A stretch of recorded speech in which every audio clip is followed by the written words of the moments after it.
Hey Yuyen, have you ever thought about how much our environment shapes our habits? I recently read about a study by Doctor and Thorndike that showed how simply rearranging a cafeteria can influence what people eat without them even realizing it. Absolutely. It's fascinating. The idea that you can change behavior just by changing the layout of food options is mind-blowing. So, what exactly did they do? They altered the choice architecture of a hospital cafeteria.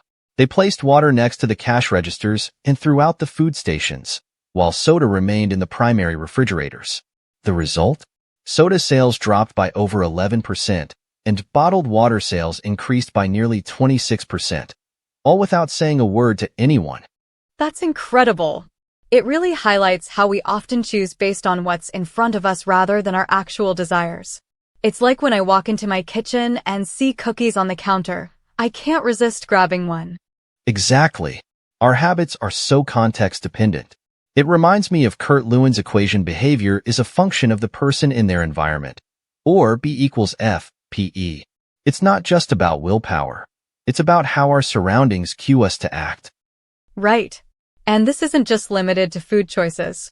Think about shopping, how items at eye level get sold more often because they're simply more visible.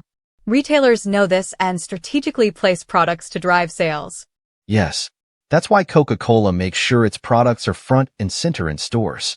It's all about making the best choice the most obvious one. And it's not just about visibility. It's also about creating cues in our daily lives to encourage better habits.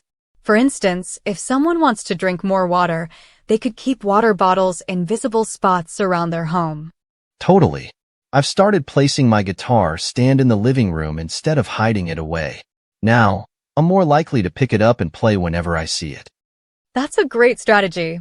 It's all about making those good habits easy to remember and access. But what about when we're trying to break bad habits?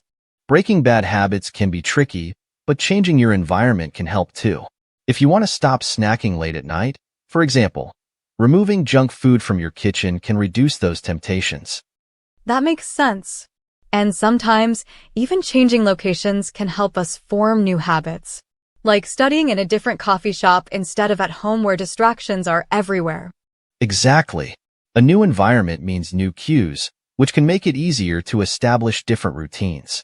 It's like training your brain to associate specific places with specific behaviors. So true. It's all about context. Our environments shape our actions more than we realize. And we have the power to design our environments intentionally. By being mindful of where we place things and how we arrange our spaces, we can become architects of our own behavior. I love that idea. Instead of relying solely on motivation, we should focus on creating environments that support our goals. Exactly. Let's be proactive rather than reactive when it comes to our habits. Small changes can lead to big results over time. Well said, Jian Tan. Here's to designing our lives for success.